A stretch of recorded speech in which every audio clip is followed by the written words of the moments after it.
Hola a todos y todas, bienvenidas y bienvenidos a un nuevo video del canal. Durante las últimas semanas, en la agenda de los medios, sonó fuerte una palabra que las ciencias sociales nos obligan a repensar: la meritocracia. Es decir, un sistema de organización social en el cual las diferentes jerarquías sociales se basan en el desarrollo personal mediante el don, el esfuerzo o el propio talento individual. Sus máximas nos dicen que mediante que algunos triunfaron teniendo en cuenta el sacrificio, el talento y otras virtudes individuales, entonces los demás no se sacrificaron lo suficiente. Es así que la meritocracia termina encubriendo las injusticias sociales y las diferentes desigualdades que existen en el seno de la sociedad. Pero vamos, que mérito no es una mala palabra. De hecho, el mérito es un criterio de justicia socialmente válido para definir los caminos que permiten mejorar nuestra posición social. Por ejemplo, para conseguir un trabajo mejor o una vacante en un buen colegio, acceder a diferentes estudios. Frases típicas como "te lo ganaste, te lo mereces", no parece haber nada más justo que eso. ¿Pero podemos pensar en un sistema de organización social meritocrático en nuestro país?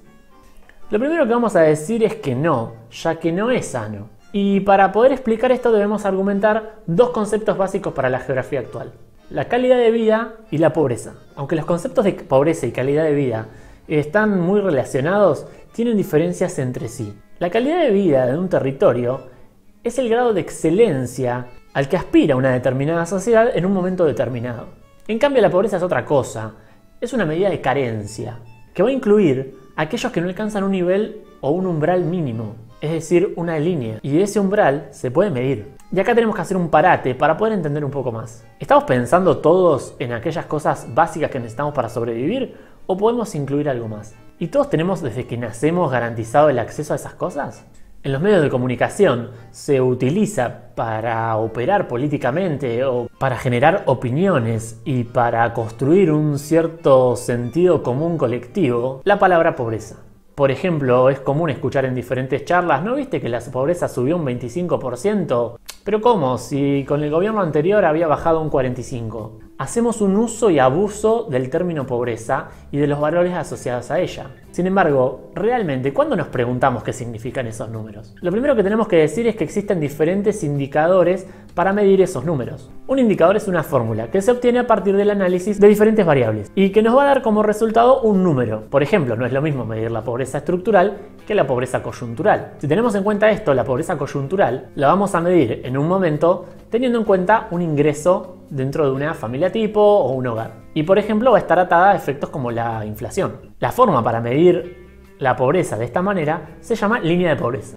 Y acá lo que estamos midiendo en realidad es la cantidad de personas que no tienen un ingreso mínimo que les garantice acceder a una canasta básica total. Es decir, los alimentos que componen esa canasta básica, pero también los gastos familiares como la vivienda, la educación, el transporte o la salud. La línea de pobreza se mide con unidades de adultos equivalentes y hoy está en aproximadamente 14.000 pesos. En un hogar compuesto por 4 personas, 2 adultos y 2 hijos, estas unidades equivalentes son 3,09 y es INDEC quien pone estos números. Es decir, que teniendo en cuenta estos valores, una familia tipo en Argentina, para no caer bajo la línea de pobreza hoy, necesita tener un ingreso o un salario de 43.000 pesos mensuales. Pero también podemos medir algo más extremo, que es la línea de indigencia. En este caso es lo mismo que la línea de pobreza, pero solo en nuestra canasta vamos a tener en cuenta los alimentos. Y si medimos lo mismo para el mismo hogar, vamos a decir que esta misma familia, para no caer en la indigencia, es decir, para no ser indigentes, van a necesitar un ingreso que supere los 16.000 pesos mensuales. Cualquier familia tipo de 4 integrantes que esté debajo de ese valor es considerada indigente. Pero como dijimos, medir la pobreza estructural es otra cosa. Significa tener en cuenta aquellas variables socioeconómicas que hacen a la falta de oportunidades en la sociedad. Hogares que por diferentes razones, por falta de trabajo o de educación, no pueden satisfacer determinadas necesidades y condiciones. Uno de los indicadores para poder medir la pobreza estructural son las necesidades básicas insatisfechas o NBI. Y este tiene en cuenta determinadas variables como la vivienda, el hacinamiento, el baño en esa vivienda, asistencia escolar o la capacidad de subsistencia. Para elaborar este indicador se necesita información muy precisa y la misma se obtiene cada 10 años aproximadamente cuando se hace el censo nacional. También se utiliza la encuesta permanente de hogares para ir actualizando la información. Por ello es mucho más complejo medir este tipo de pobreza. Pero medir la pobreza no nos alcanza y no nos muestra cómo viven las personas, no nos alcanza para saber las diferentes condiciones de vida en las que nos encontramos los argentinos. En Argentina, científicos sociales de CONICET han elaborado un índice de calidad de vida para intentar medir, cosa que no es sencilla, el bienestar de los argentinos. Este es un indicador estadístico, también es una fórmula, pero en este caso mide la educación, la vivienda, los problemas ambientales y la atracción del paisaje. En esta forma de medir las condiciones de vida aparecen cuestiones mucho más subjetivas, como la inseguridad, el uso de agroquímicos en mi ambiente o el disconfort climático. Estos también se suman a los otros indicadores de pobreza y de desigualdad. Y en Argentina, esto nos va a dar como resultado una desigualdad socioterritorial tremenda, plagada de injusticias socioespaciales y que puede verse distribuida por todo el territorio. La geografía actual puede mostrarnos con evidencia científica las inequidades sociales y espaciales que existen en la base de un territorio. Por ejemplo, la relación que existe entre estas injusticias socioespaciales y el acceso a oportunidades laborales o el acceso a la educación. No pretendemos negar que en una determinada sociedad dada, el mérito y el esfuerzo personal nos marca la cancha y conseguimos ciertos objetivos que nos vamos proponiendo en una especie de escalada a través de la pirámide social.